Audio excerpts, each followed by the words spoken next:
so much and welcome back to another episode of Tea Time with Distinguished. I'm your host, Distinguished, and I definitely have the pleasure, distinct honor, privilege of interviewing a good brother out here doing some positive work in our community, Mr. Andre Apparicio. Andre, ladies and gentlemen, Andre. What's going on? Andre, what's going on, my brother? Listen, man. Got the good socks on too? I mean, they can't see that, but you know. They told me. They told me. I mean, I'm glad you put the good socks on, because boy, I don't even want to see the socks I was going to actually back out. I had to go get these. Right. I mean, the email did say make sure when you get to the front door, kick them shoes off, which means the sock game got to be just as important as the shoe game. Fresh, straight out the and it's a Sunday. You want to be blessed today. Every day, especially on Sunday. So, my brother, you have an amazing organization that you've created that you're deeply, rootly involved in, and I definitely want you to tell the people what it is. I definitely want them to get involved. Oh, okay. Well, I got an organization called It's a Process, and It's a Process is simply exactly how it sounds. It's a process. Coming home in 2011 from doing 3 years incarceration, I had 5 years parole. I had $40 in a Metro card. Wow. And the world on my shoulders. You know, just the pressure of not going back to the things you used to do, but also you want to move forward, but you don't really have those opportunities that they told you was going to have when you come home. Because they gave you a whole bunch of numbers and said, you can call these numbers, these are family-friendly jobs, they'll hire you, and you get home and you call these numbers and they're out of service. So that's when you start to think, you know what, I think I got duped, and it's time to, put things together. But luckily I had people, I had the family to support, I had people pushing me in the right direction. And over a course of time, it actually helped me out. So It's a Process actually is about helping the formerly incarcerated, with the obstacles and perceived obstacles. Because a lot of the times in prison, you're sitting there talking with these guys, and everybody's like, oh, it's like this when you get out, it's like that when you get out. And when you come home, you kind of realize the dude that you was talking to probably ain't been home in a while, first and foremost. And a lot of people only tell, like I always tell people only tell one half of the story. Right. They like to tell the good part of the story. They don't like to tell what they actually did in the story. Because there's a lot of people that go back to prison. We know that. Right. Recidivism rate is at 78%. High. My God. Right? But only 9% go back for new charges. So it's not like people are going back for new charges. Wow. 91% of those people are going back for technicalities. And all of those are breaking rules and guidelines. Right. Which is why I developed this organization. Not only that, I developed a curriculum called Cognitive Detox. Okay. Which is cleansing the minds of negative thoughts and behaviors, hoping that you can replace those with positive things. Because to me, the better you think, the better the outcome, the better the action. If you continue to think negative, you start that it starts to manifest. Right. You want to cleanse yourself about those things. You want to cleanse yourself around people, because even part of the curriculum we talk about the diet, the common human diet of the body, and people saying what they're putting into their body. What are you putting into your mind? Who are these people that are talking to you in your ear and saying this, that? You see it on social media. Right. People are like, hey. If a person says all you got to do is this, then you go in the jail. Right. And these are the people that you don't want to keep around you. Right. So that's what our organization does. We have that piece where we help the formerly incarcerated. I have third-party resources that I send them to get trainings and things like that. Okay. Where actually I'm setting it up now so I can start to do my own thing. We do a lot of work as far as the youth. Right. That's very important to me. I got caught up around 19, but I was already doing bad from like 12, Oh, okay. And we talk about people always calling them at risk. They're only at risk because they're under-resourced.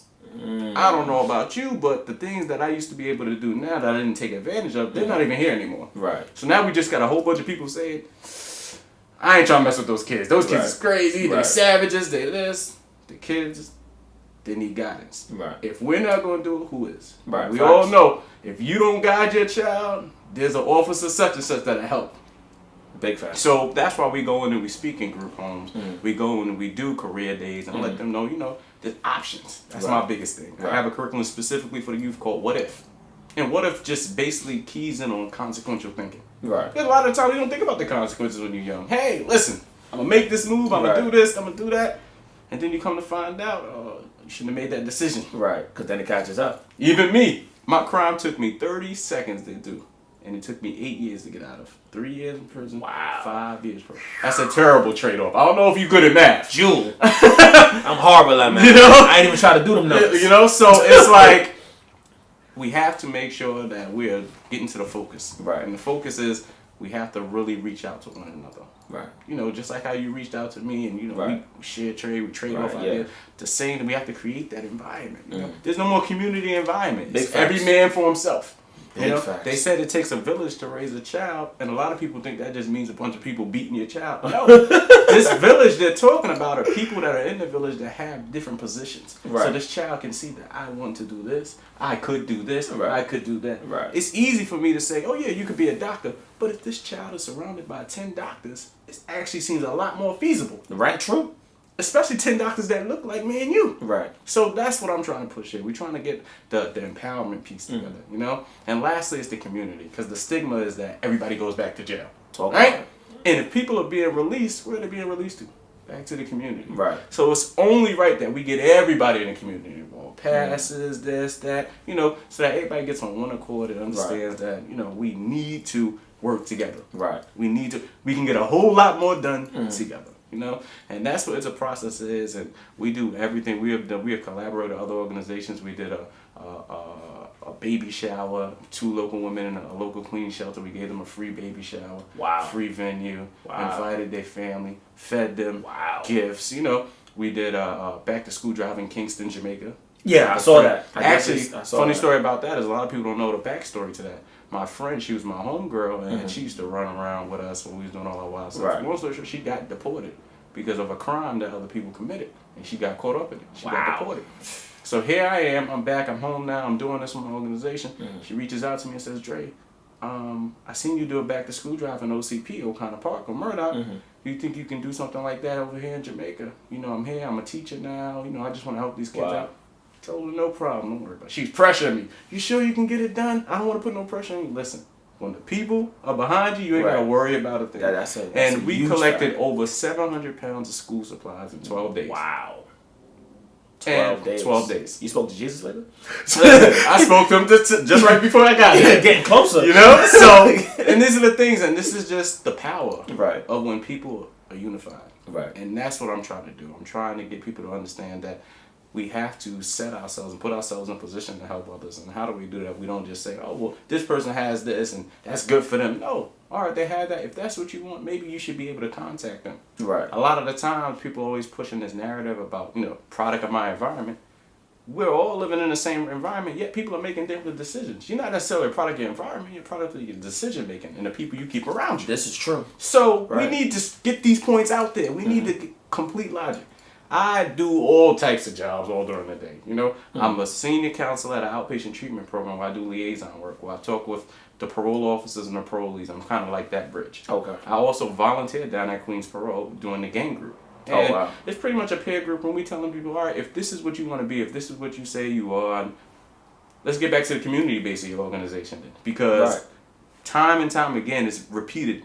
Everybody that has walked this path you walk is going to jail or die. Right. So maybe we should start looking for another path. I don't know about you. Let's start to work on that, you know?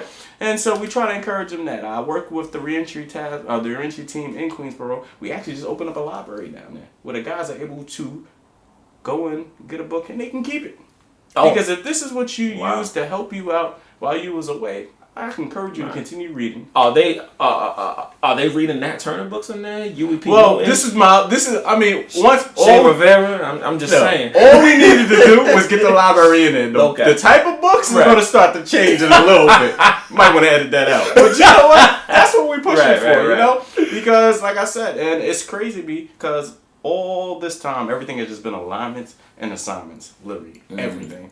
And it's just been going back and forth, even down to the story with John Bunn, who was wrongfully convicted of 28 years. Yeah. And you know that he didn't know how to read when he was actually convicted. Taught himself how to read and used books as an escape. Right. He contacted me in my DM on Instagram. I seen you put together a library. I want to reach out to you, give you a couple of books. And I like to be positive people. And it's like, wow. Yeah. You know, these things are happening down to councilmen and senators that I never even thought I would be in the same circle with that. They're calling me more than my friends. Like, are you good? What else do you need? This. So we just making this final push. It's a process. It's not just a one-man show. It is a community organization, literally. I'm just the face. I'm just the one that has spokesperson. Yeah, that's it. That's all. I just love to watch people do what they do, and I want to help anybody that I can succeed. Right. And that's what we're doing, man. man. I actually wanted to ask you really quick.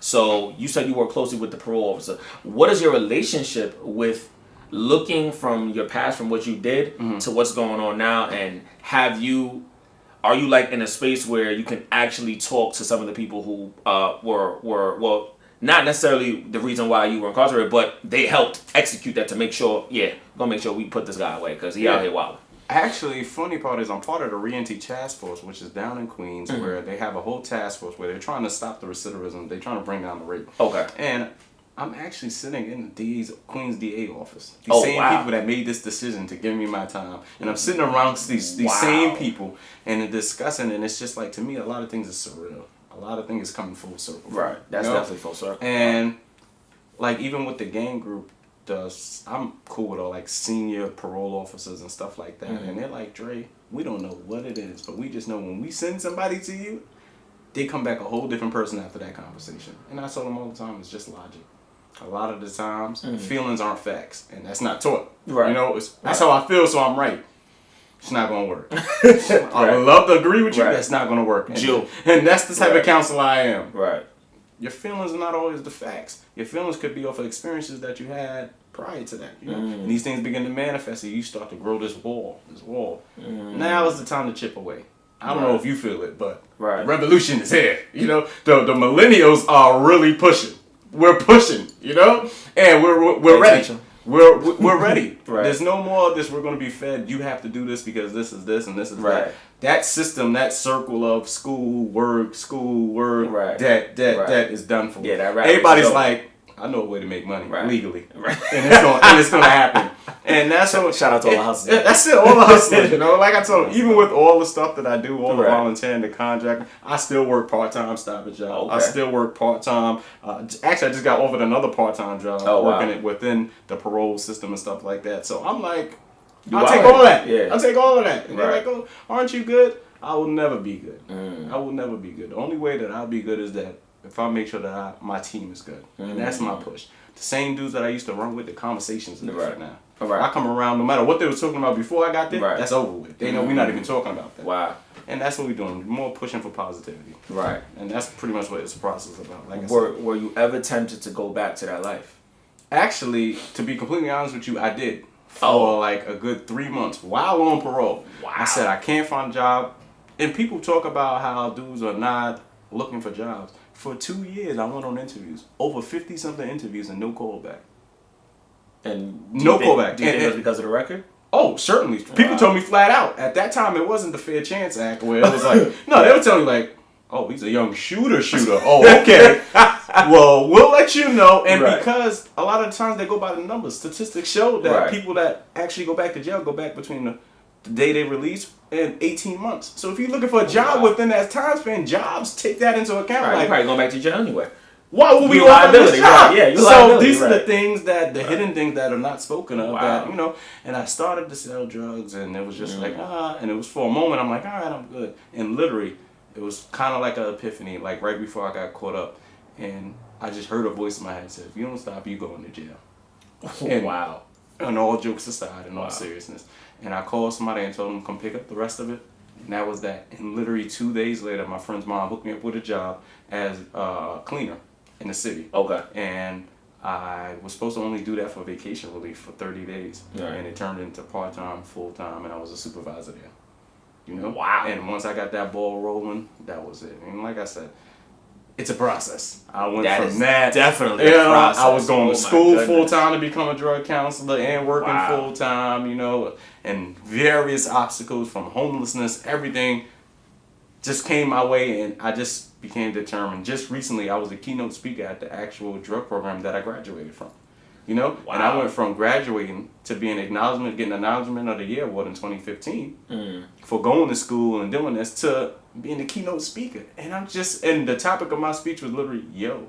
Because that's what I have. I have yo moments. I sit back in times like this and like, I'm pretty sure it's going to happen. I'm going to go home and be like, yo, I remember when I seen him. When I seen my boy doing this thing. And now I'm on this show. And it's like, yo, these people that you think that you have these encounters with that's so small, these things become so big. Yeah, they manifest. You know, so they materialize. And like I always tell people, those days you can be whatever you want to be. They're telling half the truth. As long as you work for it. You got to work out here. Right. Because nobody's giving nobody nothing. Right. In the words of Kevin Hart, everybody want to be famous. Don't nobody want to put the work in. That's it. It's about the work. Like, ladies and gentlemen, I tell you guys this all the time. It's not about the accolades. It's not about the awards. It's not about the merits. It's not about the plaques. It's not about the trophies. It's about the work. Yeah. Because the work is the only thing that's going to matter and stand the test of time in the end. Our ancestors fought a very good fight. We still got to fight. There's a lot of fight left.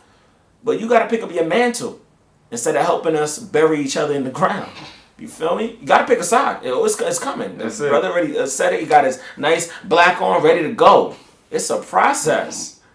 Pay attention. Very close attention. So, brother, I don't want to take up too much of your time. The last question I want to ask you, and this is actually a question I've been meaning to ask people who are in the fight, in the struggle. You know, we pick exactly what we want to do, and then we just focus on trying to get it done. But we also need that balance. And I see that you brought a beautiful young lady here. How important is it to have that dynamic of when you're feeling low, when you're feeling down, and you have somebody there that's encouraging you, helping you keep going? Because there's probably days where you just want to, I just want to give up, baby. Yeah. I don't want to do it no more. Yeah. I'm going to let them help each other out. Right. They out here killing each other. They're not listening to me. Right. They know it's a process, but they're wilding. Right. How important is that? I think it's very important that you have to, first and foremost, protect your peace. We talk about the balance, but you have to protect your peace. Because there are people that they'll tell you, you sure you want to do that? What you going to do all that for? And I always tell people, if you don't protect your peace, you're going to fall in pieces.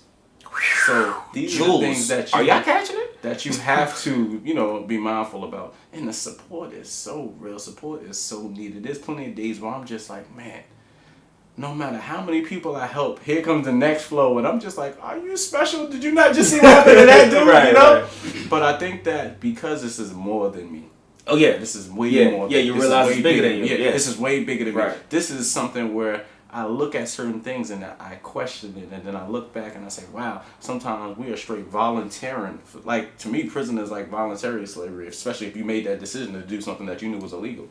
But when you look at the things that happen after you get arrested, you lose your right to vote, you lose your right to bear arms. It makes me question, like, what did that have to do with that? You know what I mean? So now you look at the bigger picture, you're like, this is deeper than just, we're going to take. Okay, I can see I caught a gun charge. You can take away my right for the bear arms. My right to vote? Right, has nothing to do with that. Right, and I don't think people really look at that on the big scale that they need to look at it as. Right. And people are continuously say how voting is important and stuff like that. Right. So why they take that vote away? Right. Why they take that right away? Right. And then when you come back, you're excluded from X amount of certain jobs. Right. So it's like, and it's that's crazy. what I tell people, It's like crazy. the support. I'm always there. My grandmother's one of my main supporters. My family's one of my main supporters. Venus, a whole bunch of people that are just like, listen, you can do it. You can do it. Even when I feel like I'm not doing anything because I hold myself to such a standard. Right. And my father always told me, whatever you do it 100%. And he said that down too, even when he came to visit me on a visit floor. And I believe y'all with this. We had the conversation, and he felt like it was him that put me in prison. Because I didn't grow up without a father, but I grew up with a father that didn't have a father. You understand? Wow. And that's a whole other dynamic. Right. Right? That we That's could big. talk about. Yeah. And That's a whole other 1 hour special, right. And he learned from the streets, and he taught me. And when that happened, he realized that this was just a bad idea. And I said, yo, Pops, it's not like this is like your third time around as a father. Right. This is your first time. We're learning together. Right. Now we know I can't act like that. You know? Right. But it's just the fact that as you begin to change, people around you begin to change also. And that's what I'm looking. I'm listening to the conversations, and everybody's like so supportive to the point where I'm like, I can't give up even if I wanted to. Right. I refuse. Right. And there's always times that show me that why would you give up when this is going to work out for you? Right. I couldn't even get that stuff to Jamaica after I collected it because of the tag price. And literally a week later, the stuff was on its way to Jamaica. And it would have cost me almost $4,000, and it only cost me about $300 total. And I ain't even going to tell you how, nothing illegal. Because but God it was the works people. in mysterious That's ways. It's God the community. put the people right there. Yeah. It's the community. Yeah, you said it. You know what I mean? Yeah. It's the community. And I'll go back to it and I'll say it over and over again. Once you have the community support, you really have no need for all this other extra stuff that they're trying to push. And listen, when we can unify, there's strength in numbers. There's all types of quotes that talk about the strength in numbers. And people just pass it by. Right. We just cling on to this. I got there by myself and nobody else. from the ground up. You know, and people talk about this ground up stuff, but who was there on the ground with you? Right. Oh, you forgot that. What you put in the ground? Oh, man. Listen, man. Right. The time is far spent. Right. I said, that's a whole other Right. a whole other situation, man. But I definitely appreciate you letting me come on here. No doubt, man. I had to. So with that being said, please let the people know where they can find out more information on It's a Process and everything else you got going on. Listen, It's a Process. It's a process.org. You guys can click on one of the pictures and you can order a shirt to support that. The money just goes to, you know, all the initiatives we have. It's a Process _org on Instagram. It's a Process on Twitter. And, you know, I always tell people, a lot of people, especially that came from my situations, I call it special population. And, you know, and it's like, this, at the end of the day, the person closest to the problem is always closest to the solution. Flat out. And with that being said, ladies and gentlemen, thank you guys so much for tuning in to another episode of Tea Time with Distinguished. And like we always say here, make sure you sip wisely.